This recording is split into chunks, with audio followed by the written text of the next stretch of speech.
আমি রানী, আমার ভাই রানা। মা বাবা আমাদের অনেক ভালোবাসেন আর আদর করেন। মা বাবা আদর করলে আমাদের খুব ভালো লাগে।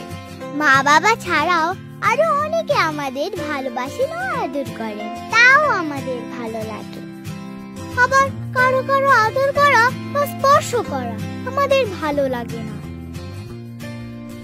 সেদিন বাদল আঙ্কেল আমাকে এমন ভাবে ধরেছেন যে আমার খুব খারাপ লেগেছে। আমি ভয় পেয়েছি।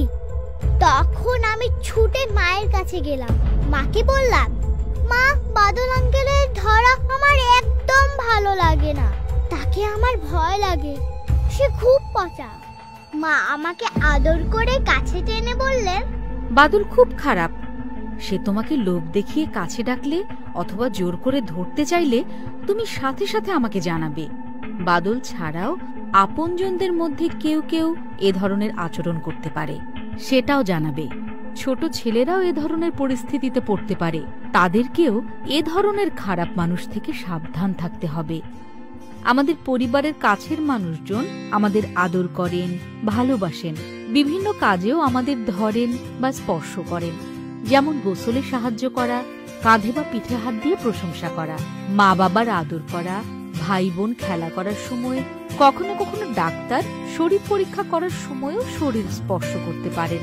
এ ধরনের ধরা সাধারণত আমাদের খারাপ লাগে না, কিন্তু আমাদের শরীরের বিশেষ কিছু অংশে কারো কারো ধরা বা স্পর্শ ভালো লাগে না।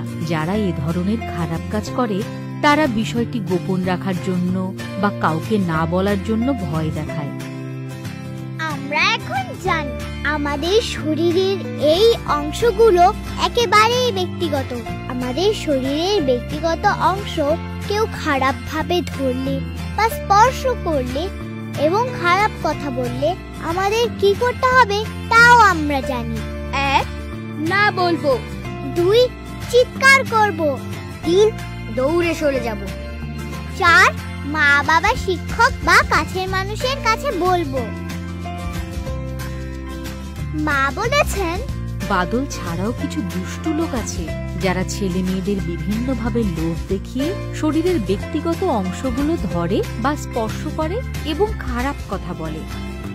বলতো, তখন তোমরা কি করবে?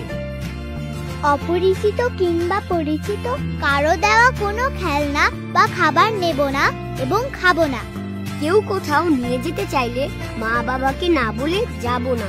গোপন না করে মা বাবা, শিক্ষককে আমার ভয়ের বা কষ্টের কথা বলবো। পরিচিত বা অপরিচিত কেউ নিরিবিলি জায়গায় ডাক দিলে বা কথা বলতে চাইলে শুনবো না, দ্রুত সেখান থেকে চলে যাব। কেউ আমার সাথে খারাপ আচরণ করলে আমি নিজেকে দোষী ভাববো না। আমার সমবয়সী ভাই বোন এবং বন্ধুদেরও এই ব্যাপারে সচেতন করব।